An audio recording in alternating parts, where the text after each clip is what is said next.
This week, we cannot speak the words of the English language. That's right, sometimes living in Japan has its costs. And this week, it's English. That's the cost and the price of living in the greatest place that's giving us some great fast food, which we will talk about. And we're also going to give you the lowdown on Metal Gear Rising, which is old, but we're making it new again. And we have a question this week. Why are there so many remakes? We love them, but why are there so many? And finally, everyone, we remixed it up. You're going to hear a nice little remix in the middle of the show, and we hope that you enjoy it. I think it's pretty nice. So we love you all. And remember, you can follow us on Twitter and Instagram at UGP_cast. Tell your friends, family, and everyone you love there's a new show in town that you just can't resist. Leave a 5-star review on iTunes or any platform that you're listening on, and we hope you enjoy the show.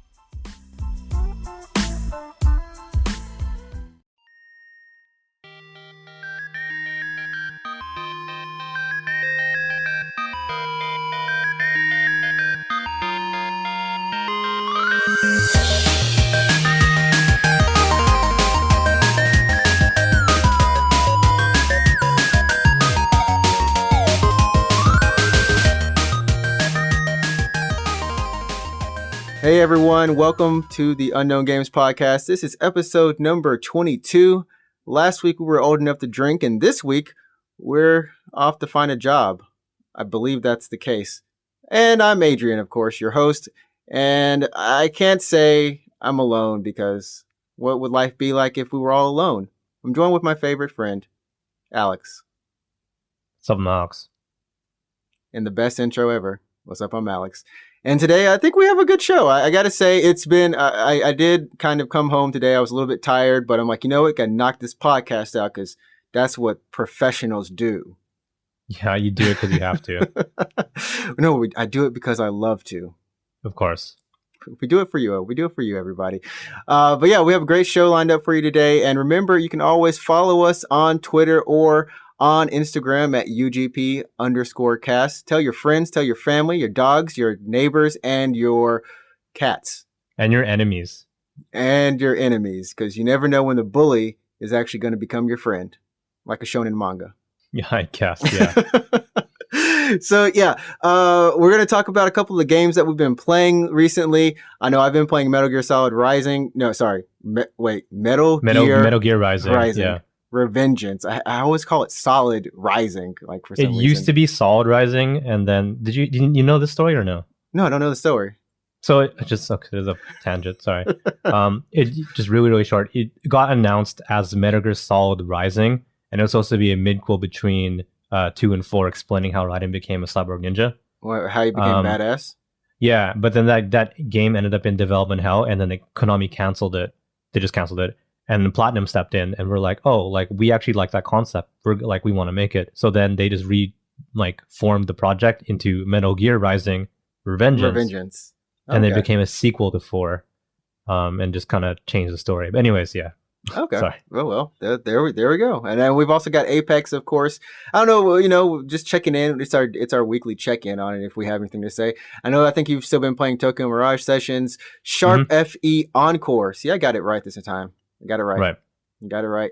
And then after that, we got some things in Japan life in terms of crazy fast food as always. Take a break, and then we come back with some news. So I think that sounds good.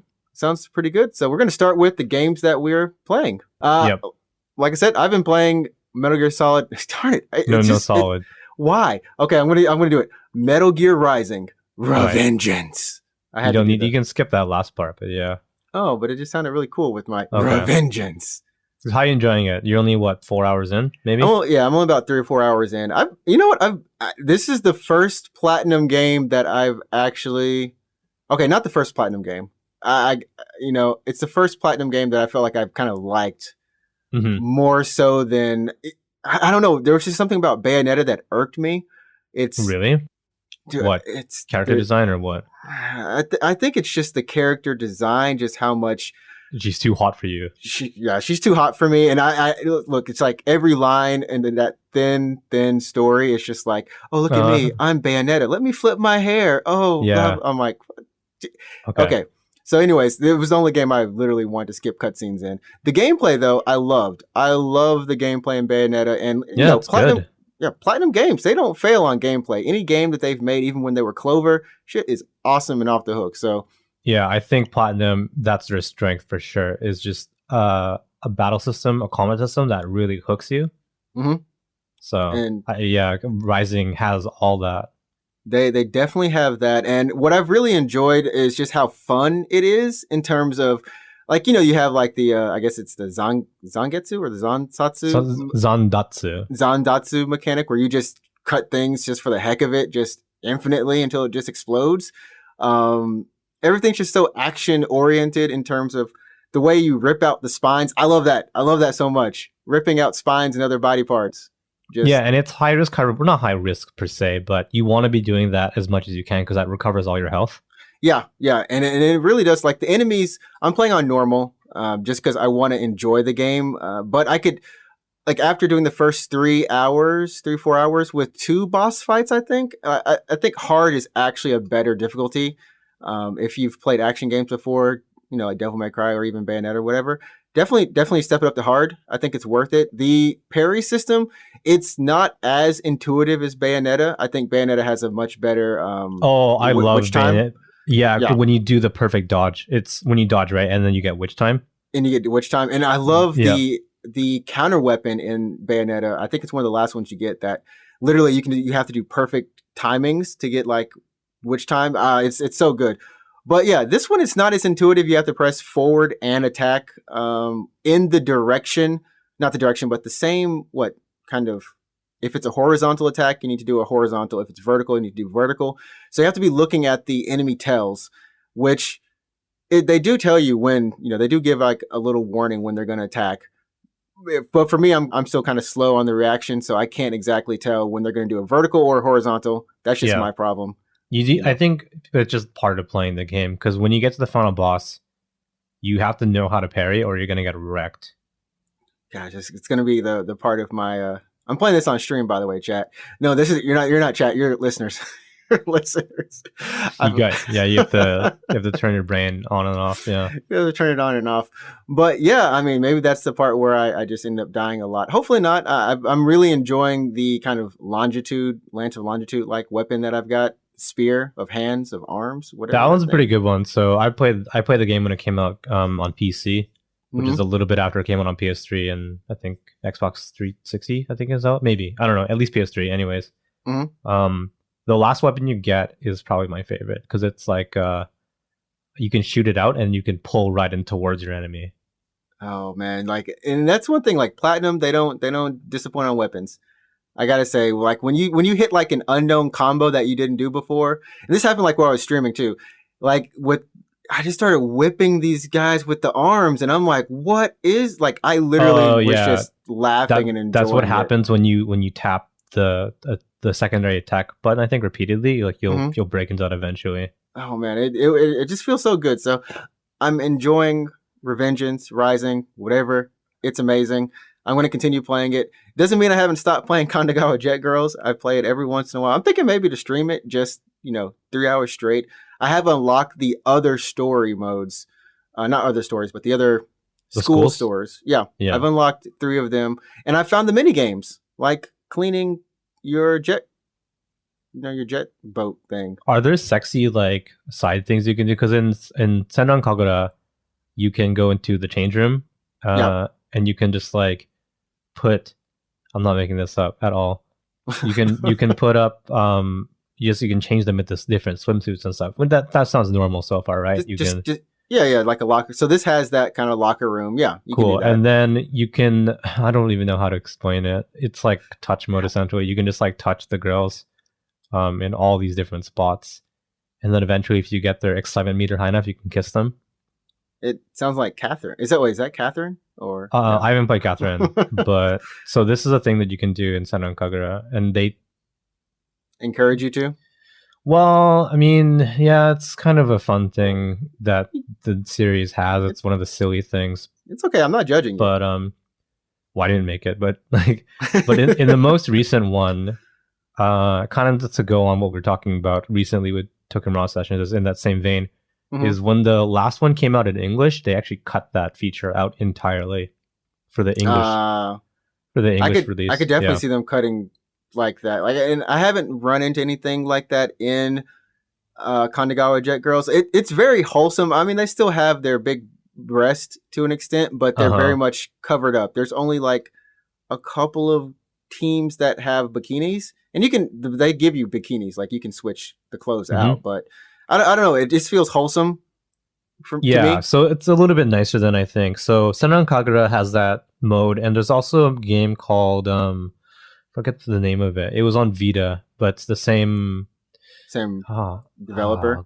yeah, it's something just really sexy name. Hold on, it's It's the gotta be here. Onichambara. No, it's not the Onichambara. Valkyrie Drive. It's called Valkyrie Drive. Okay, Right. Valkyrie And it's Drive. on the Vita, and it's the same thing. I actually think it's like crazier than Senran Kagura. So Jeez. all the girls in this game have gigantic breasts. So Senran Kagura has like, big ones, normal ones, small ones, just every kind of person, Just every kind of one, person, every kind of type, right? person, every Every kind of every kind. every kind of a person's type, whoever you might be, right? But in Valkyrie Drive, sorry, they're all big. There's no like they're all huge, yeah. I'm just like there's no preferences there. Can't scale Yeah. it down. Yeah. So this is the same Hmm. developer, and the way that you're describing Kanagawa Jet Girls is like, oh, this is them trying to take it easy after feel like they've gone off the deep end. after the deep end. Yeah, it really does feel moderate. So I don't Okay. because I don't feel like embarrassed to stream it. It's really just like wholesome fun in my opinion. So Okay. I'm gonna stream that. I think after I get done with Revengeance, it's like a in between break. But Sure. yeah. So I know you've been playing. That's all I've been playing. There's nothing else after that. You've been playing Tokyo Mirage Sessions, right? Still? Yeah.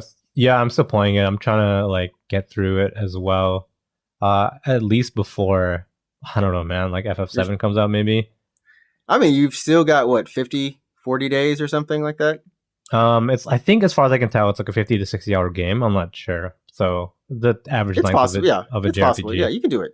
I just have to play a little more often than what I've been playing right now. Yeah. But so it's good so far. When we were talking about it last time, I was like, oh, it seems kind of like Sailor Moon, where just like the baddie of the day. Yeah.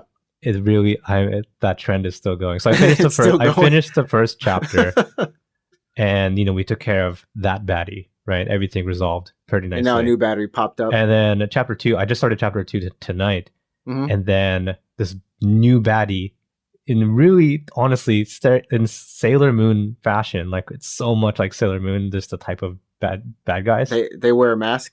Not do they wear masks in Sailor Moon? I don't know. I haven't seen Sailor Moon in so long, but I'm just gonna say they wear masks.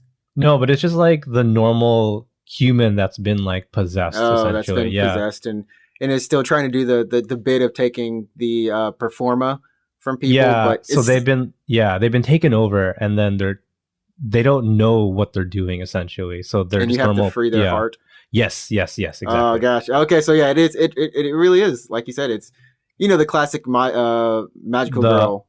Yeah, the magical girl, right? Yeah. So that's what I'm dealing with right now. So I'm still going through Techno Sessions. It's like it's so anime. So if you're a fan of that kind of anime, you might actually really enjoy this game because it plays out the same way. It has the same beats as a typical magical girl series, where it's like the everyday life where they're joking and stuff, and then it goes to like the bad guy appears, and then you do the dungeon, and then it goes back, right? Right. It feels like it's broken up in the same way that the episodes would be. Right. But I haven't really been into like that kind of anime in a while. And to be honest, it's been a long time since that kind of anime has been. I mean, like here in Japan, of course, you got Pretty Cure and Aikatsu, and I mean, there's a bunch of them that are still on, but not broadcast abroad. You know what I mean? Yeah. So I'm having a hard time, to be honest, like really enjoying it so far. Mm-hmm. When we get to the dungeon, when I'm in the dungeon, I'm just like, oh, I'm actually enjoying this more now. Okay. But when I'm just like in the office, like in our idol, the office. You want to say gym show, don't you? Yeah, I do. Yeah. the office. It's just their production agency. Yeah, that's it. A production agency. Yes. Okay.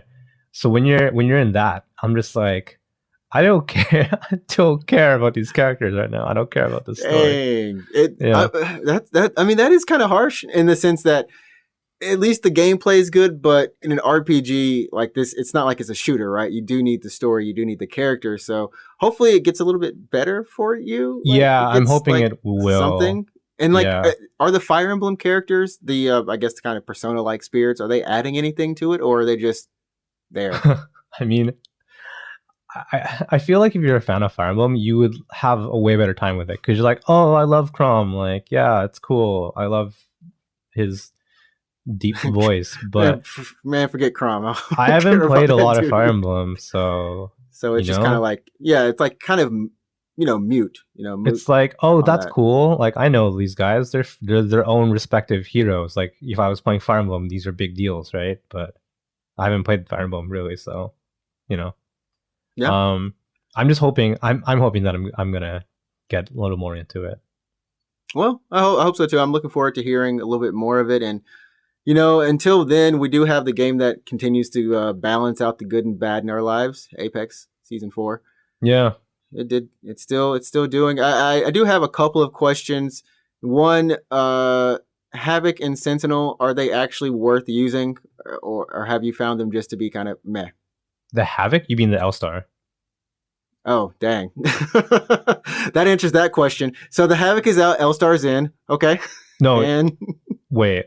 The Havoc didn't change very much. it didn't change very much, but there's just not another energy weapon that much besides the L-Star. Yeah, the L-Star and the Havoc. Okay, well, to answer your question about that Sentinel, I haven't been using the Sentinel very much, but it's pretty deadly in the right hands because, especially when you do the shield battery charge, the disruptor charge, it doesn't matter where you hit them. Anywhere on the body, it will shatter their shields. But the thing that I'm finding is like, okay, so say you hit that shot, do you like? It's still charged, Mm-hmm.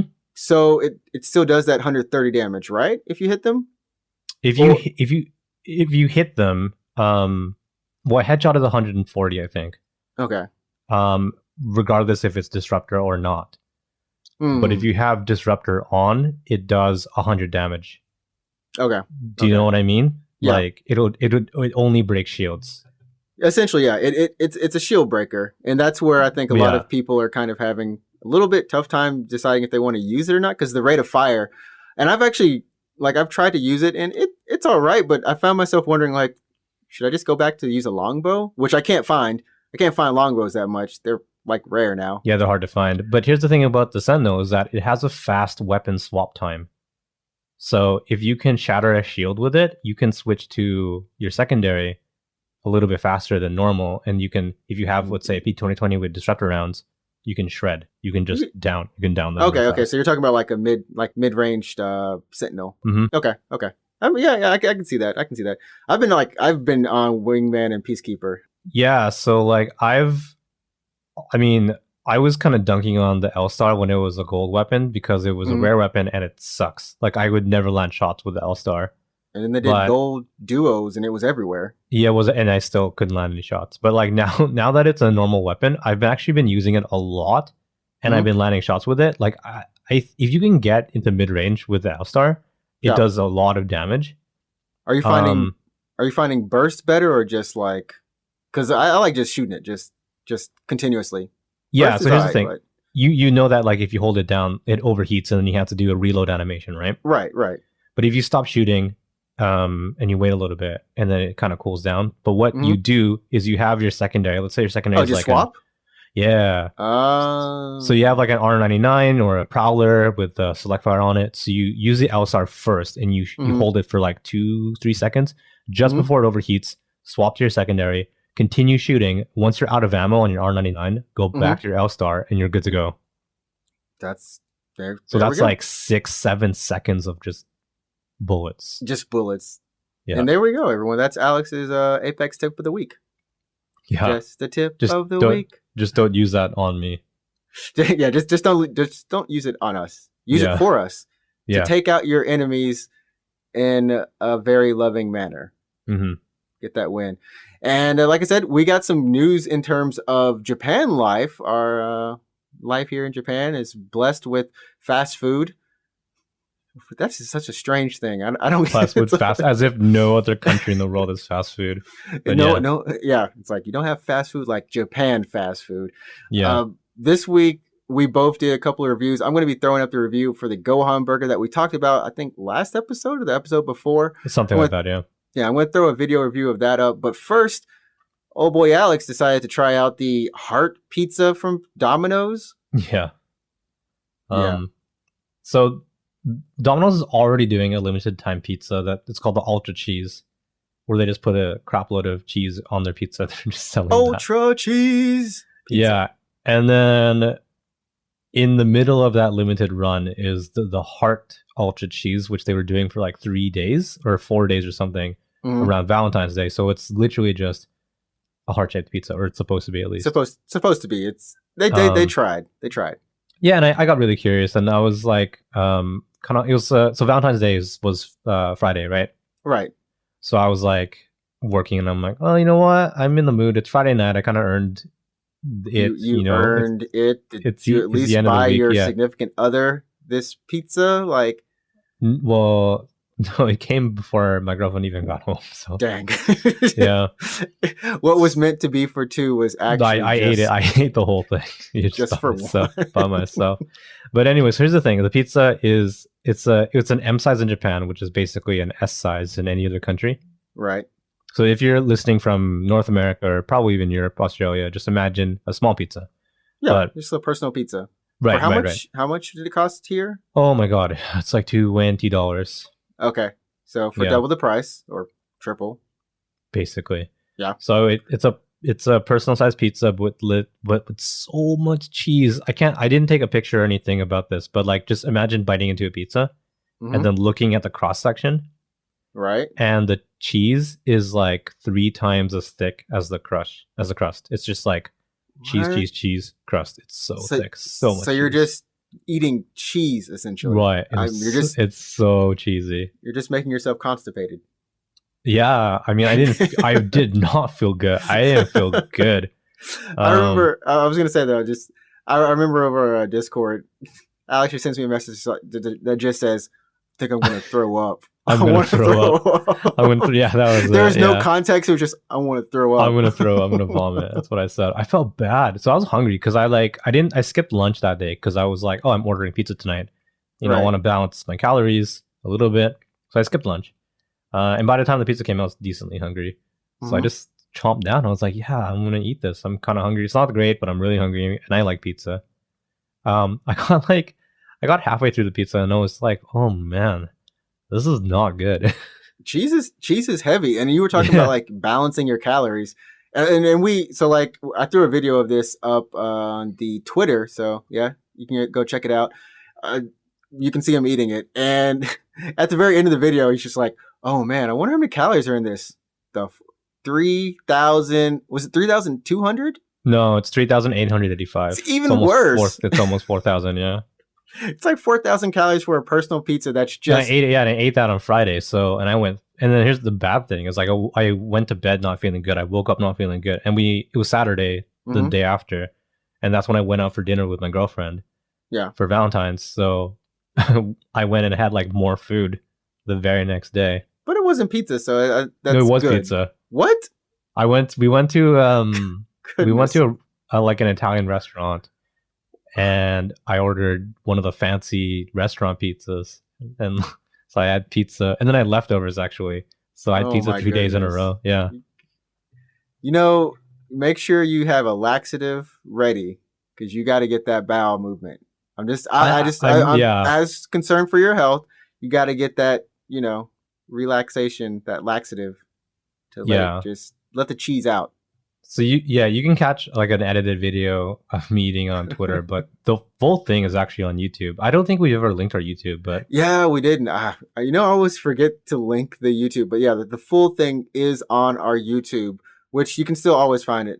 Just Unknown Games Podcast. If you just look it up. Yeah, it's like a really really small channel. We don't have much content on there, but at least the full version of this video is there. So if you want to see like 4.5 minutes of me just like.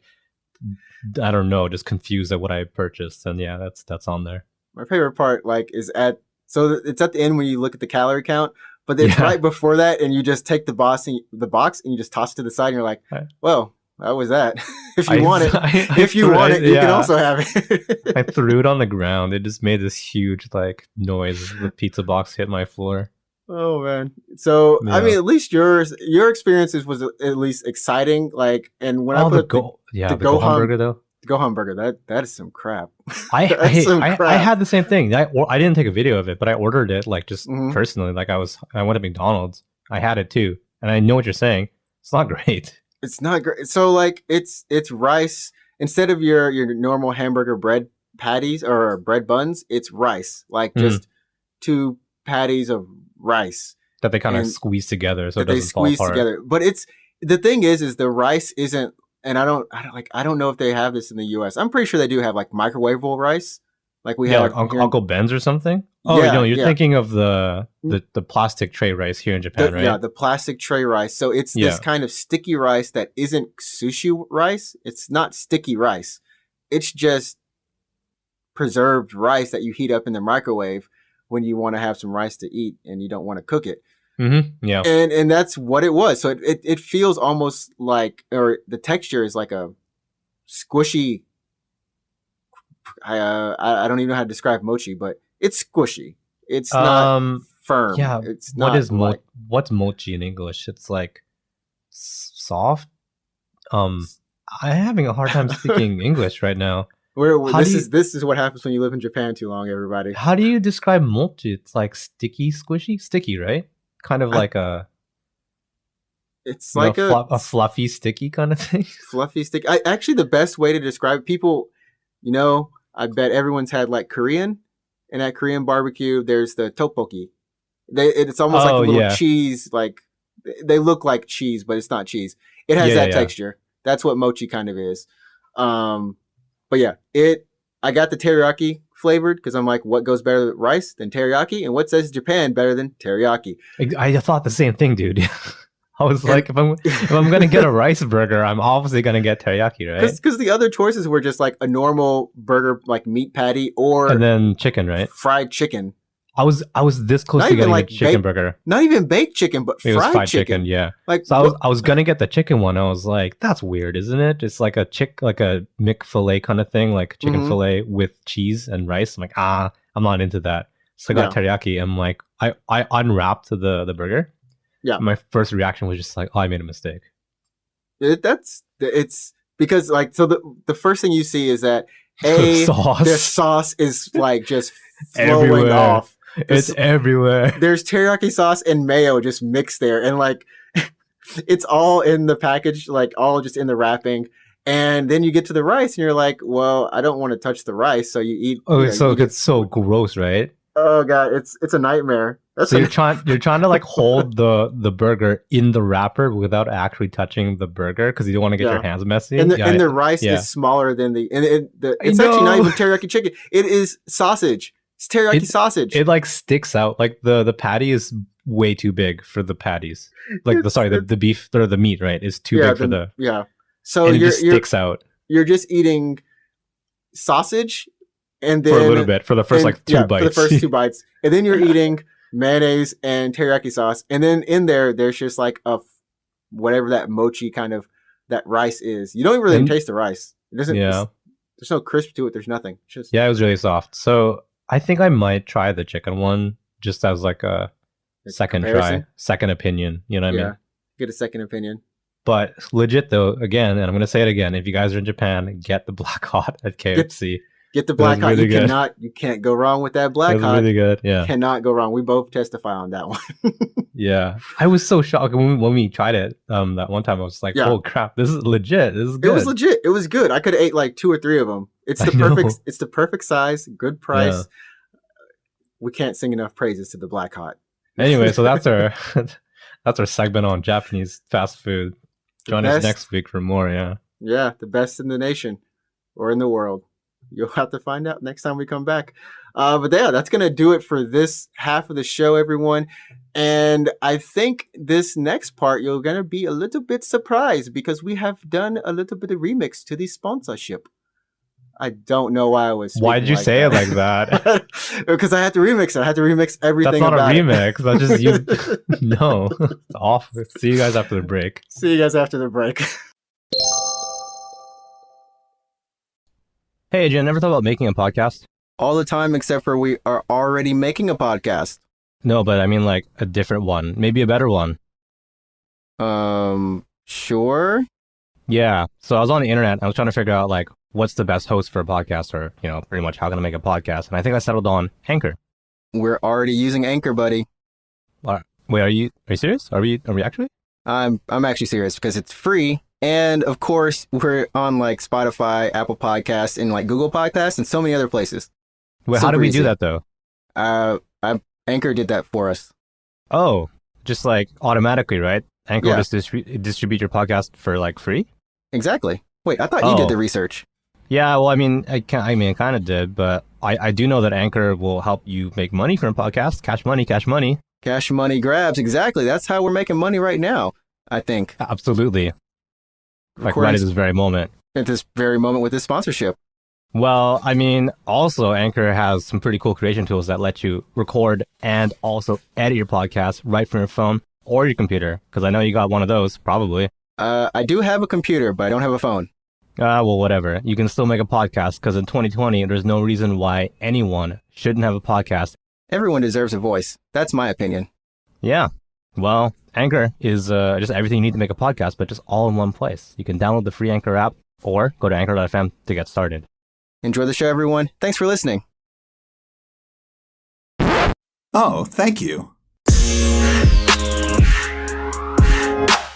And welcome back. I hope you enjoyed that nice little surprise because you're going to be listening to it for the next 20 episodes. Our lovely sponsor voices.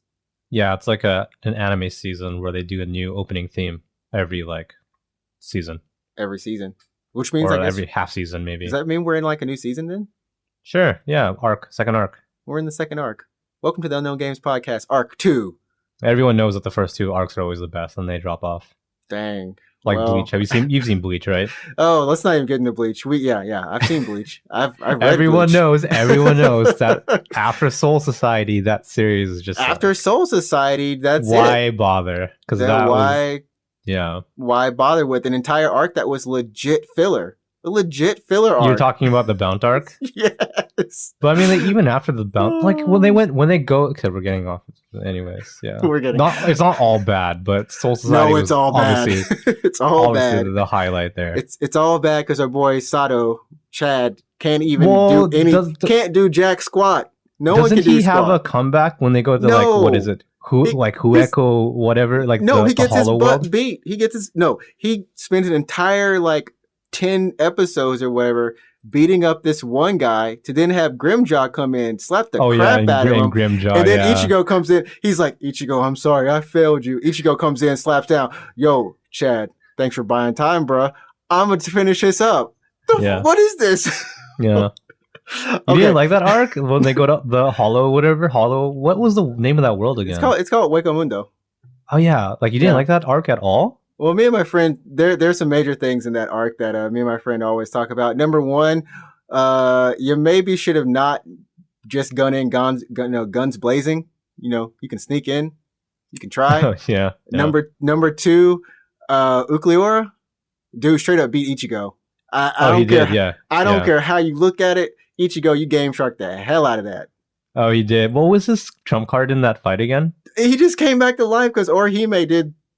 I don't know. I can't remember. Anyways, yeah, Bleach. Yeah, it's on Netflix. Go binge watch it when you guys have the time. And if you feel even worse about your life, go watch the live action movie. Actually, it's not that bad. I've seen that. The live action isn't actually that bad. I fell asleep halfway, but it wasn't as bad as I thought. Okay, it's not that bad, but it's still bad. Anyways, gosh. What's on the agenda? So on the agenda, we haven't done a topic in a long time. I figured it'd be nice to kind of bring up a little nice long form conversation.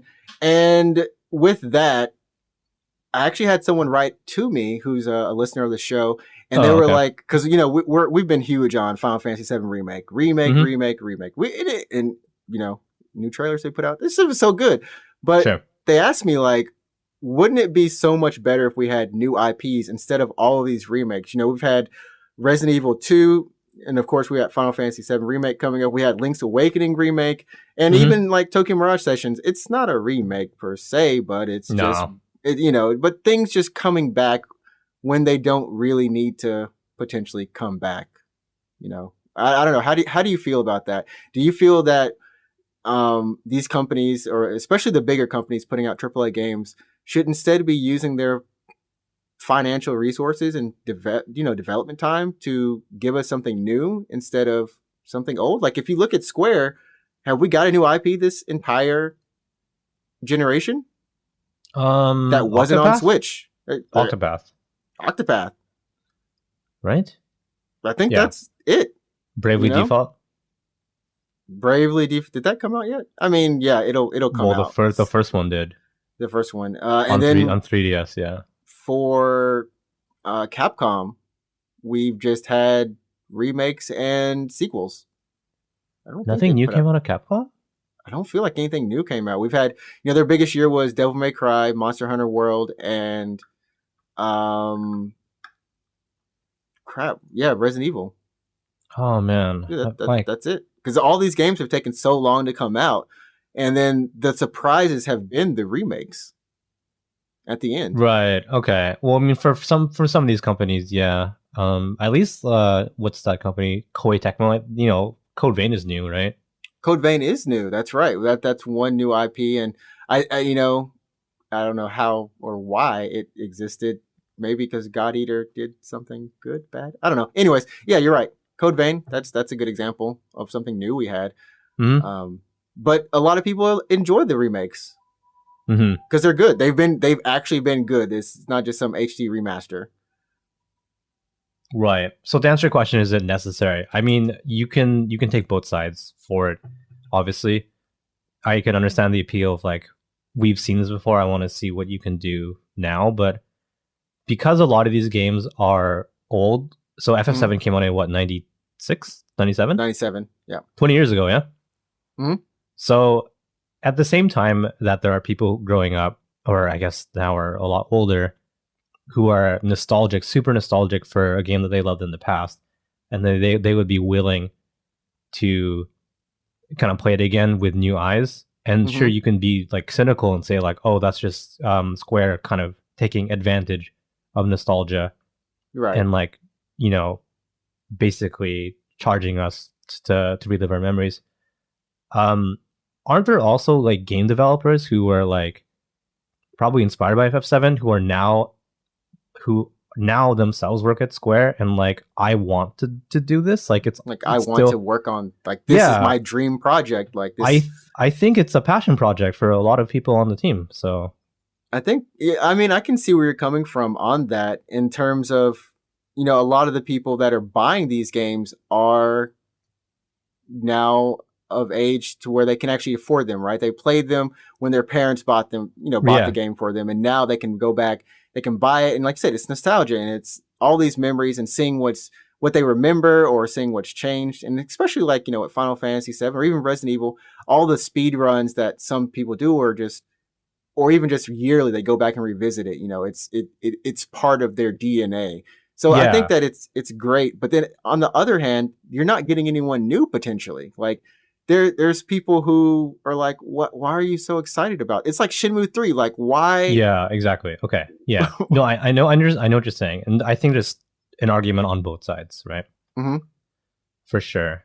Shenmue 3 is a little bit of a weird one because it's a weird remake. It's just like it's just something.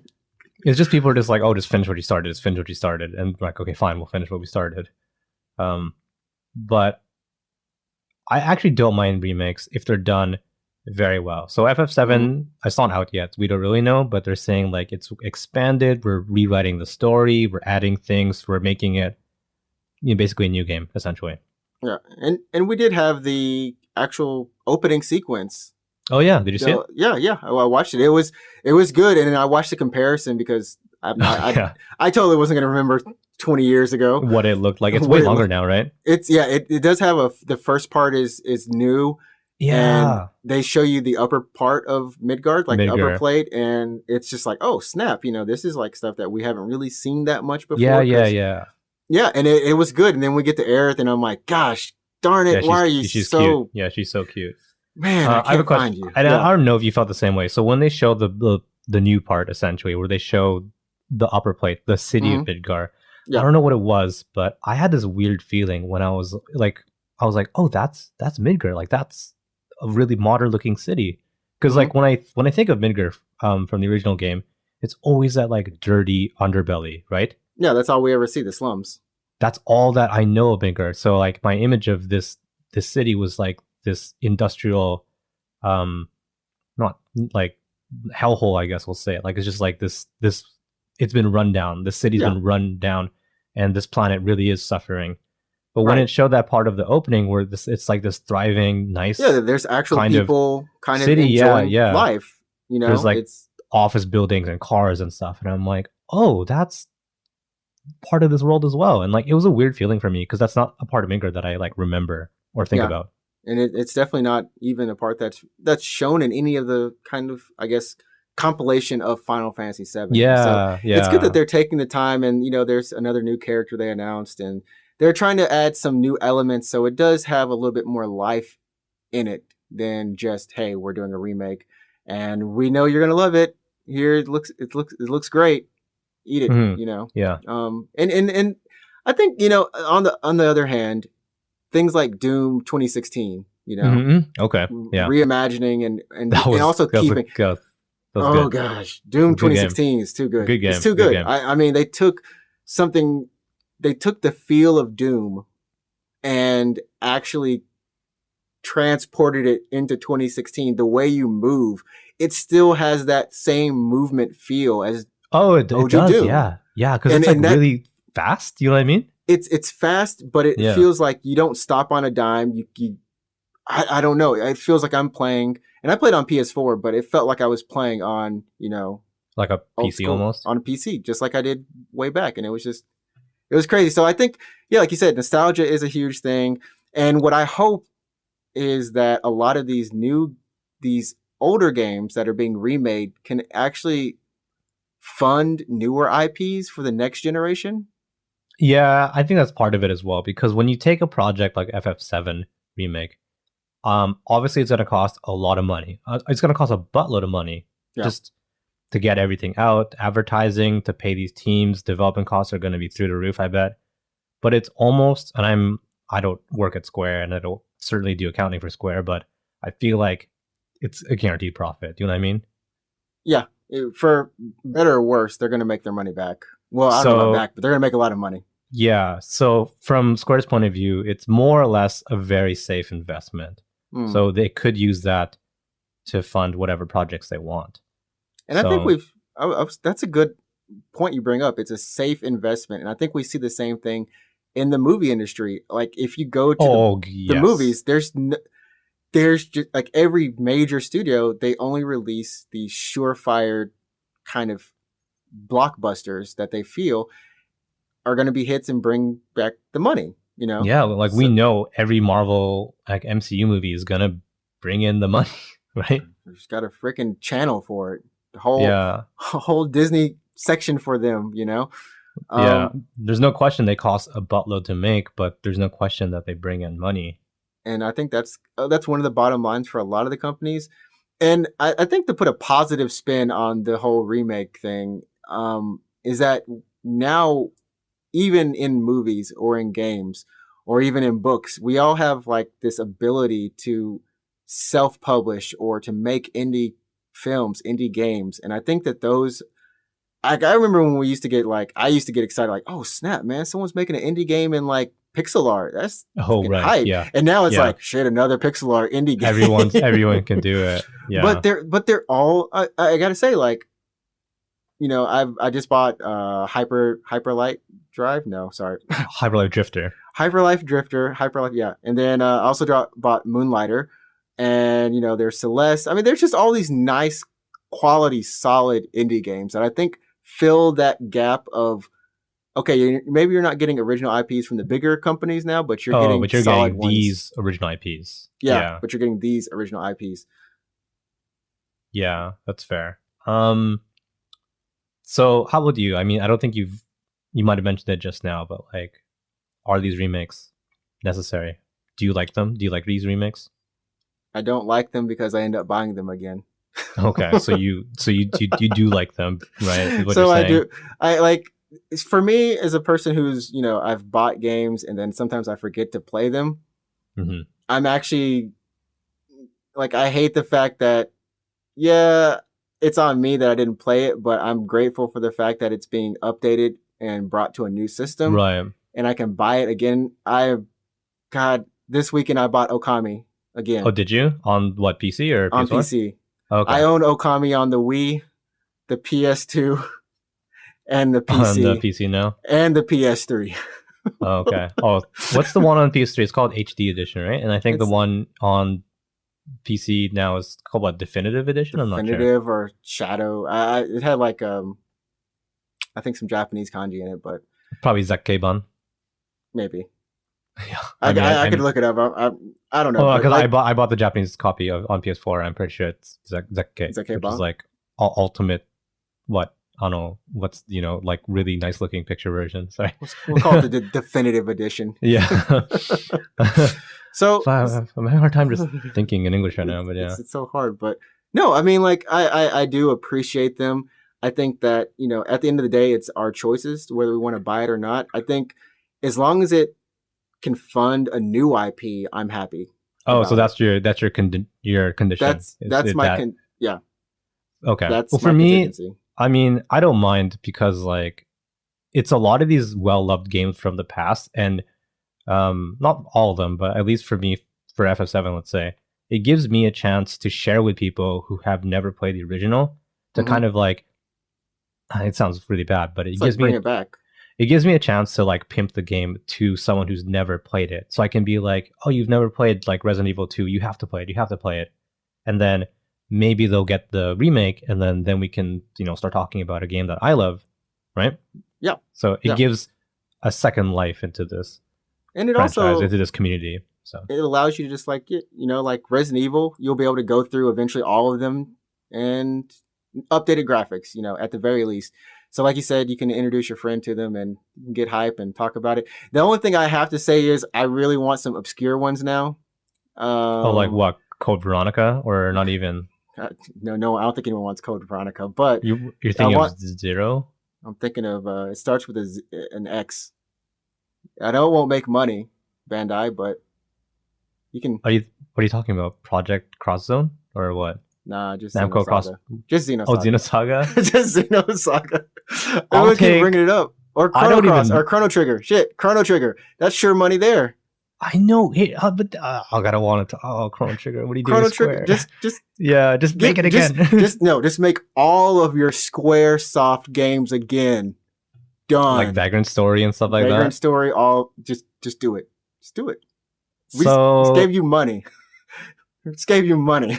That's also a good example, like when you bring up Chrono Cross or something, because it's easy enough to get Chrono Trigger. You can actually get it on PC. It's on everything. It's on mobile phone. It's literally everything, yeah.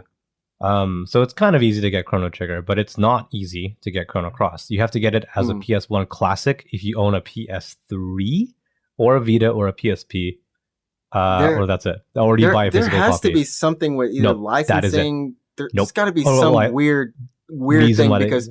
Because they won't do a lot of these projects unless they can get the entire OG staff team back together or like parts of the original team. But I mean, we had like Legend of Mana or Secret of Mana come back on mobile just for a weird version, but like they brought the IP back, today. So why not bring back something that is sure hit, sure fire? Like one at Chrono Cross, right? Why? Yeah, that blows my mind. Like today in 2020, if you want to play Chrono Cross, you have to either find a physical copy and play it on a PS2 or a PS3 or a PS1, or you have to get the digital copy for a PS3 or PSP or Vita, and that's it. If you want to play it legally, or you pirate it, right? Those are your options. Like, and we don't condone the pirating. So if I'm telling my friend to be like, you got to play Chrono Cross, you got to play this game, and he's like, oh sure, it sounds good. How can I play it? And I'm like, you got to get a Vita. He's gonna be like, oh, I'll pass. Right? You gotta get a Vita. That's a hard one there. You gotta get a Vita. So Yeah. It's not quite the same as like, oh, you got to play FF7. You can play the remake in 2 months. It's like, oh yeah, sure, I'll think about it. But I'm like, you got to play Chrono Cross. So be like, I'm gonna just Yeah. watch a Let's Play. Like, Yeah. so Hopefully that kind of gives our wonderful listener some insight to what we think about these remakes. And speaking of okay, this isn't a remake at all. Sonic the Hedgehog. What the heck, man? Sonic, how on earth did this movie surpass Detective Pikachu in the US for opening weekend? yeah, that was a bit of a surprise for me. I mean, it's like 57 million to 54 million. I mean, 3 million, but still, Sonic, you got it like that, bro? When did I you don't get know. When did Sonic get hype? I think, I mean, we were talking about it before we started recording, but I feel like when they announced or showed the first trailer with the original character design, and it had all that negative press, as they say, like no press, like bad press is still good. Good kind press. of. Yeah, there's no such thing as bad press. That's the phrase I want. Yeah, there's no such thing as bad press. So like when they showed it, they're like, oh, that's gross, that's disgusting. Like fix this. And then they're like, okay, we're gonna delay the movie, we're gonna fix it.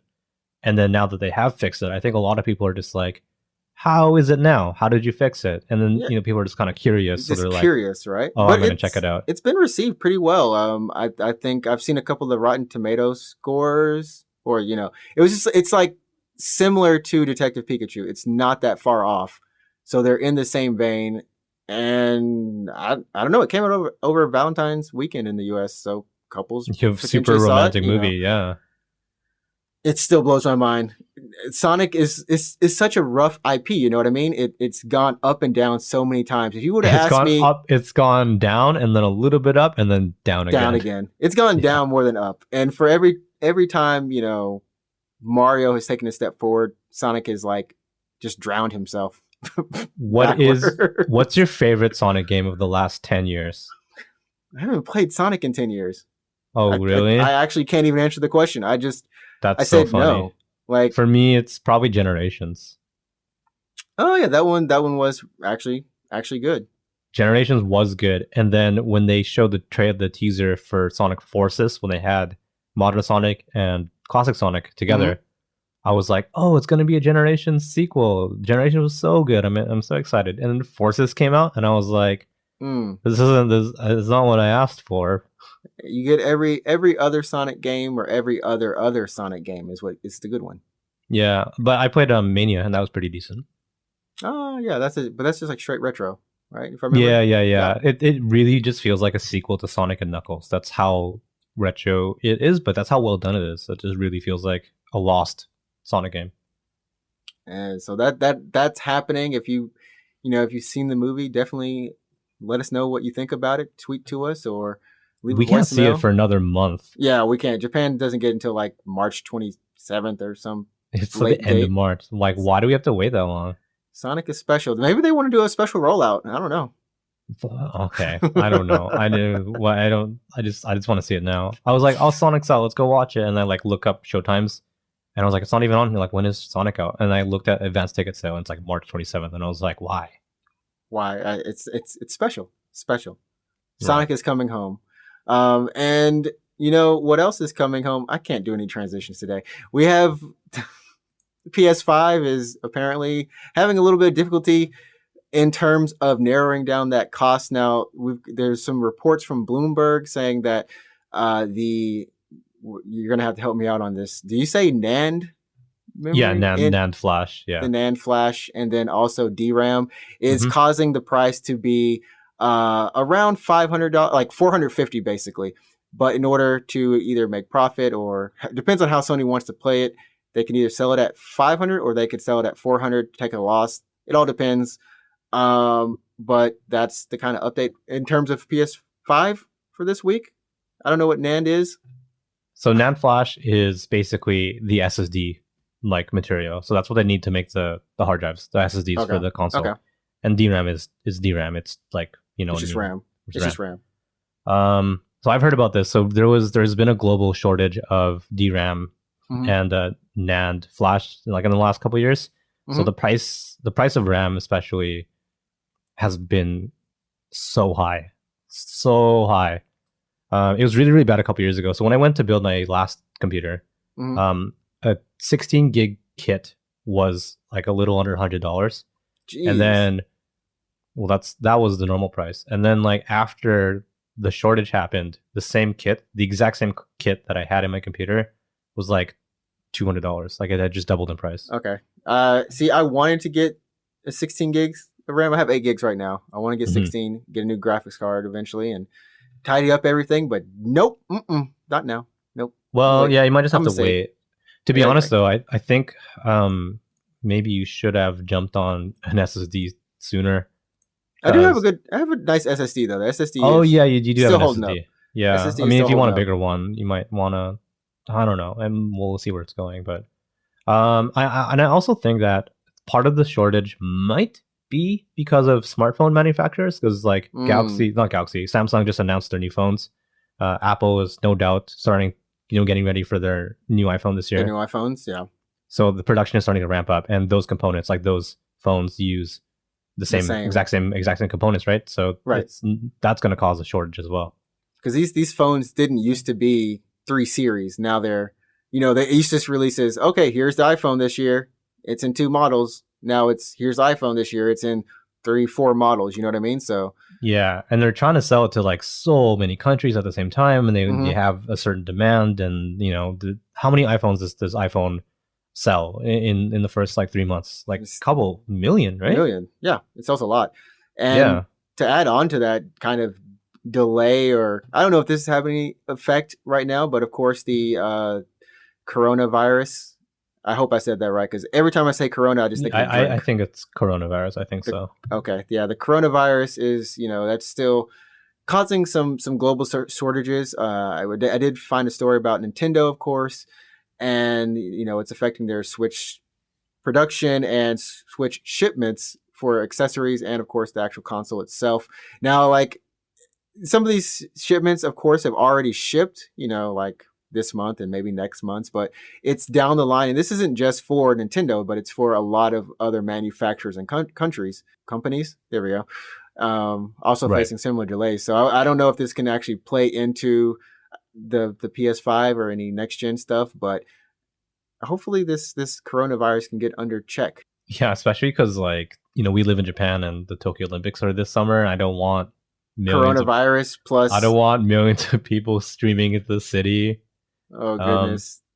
I'm gonna stay home. I'm not kidding, man. I'm still trying to get my tickets. I'm still trying to get my tickets for one event. Don't do it. Just stay home. Save yourself. If I can just see one event, I'll be happy. That's the last time you heard from Leon. He's gone. Yeah. Adrian's gone. Yeah. Oh man. But no, everyone, for real, if wherever you are, please take care of yourself and make sure that you wash your hands, brush your teeth. Gargle. Don't touch your face. Yeah, never touch your face. Your eyes. Just wear that iron mask.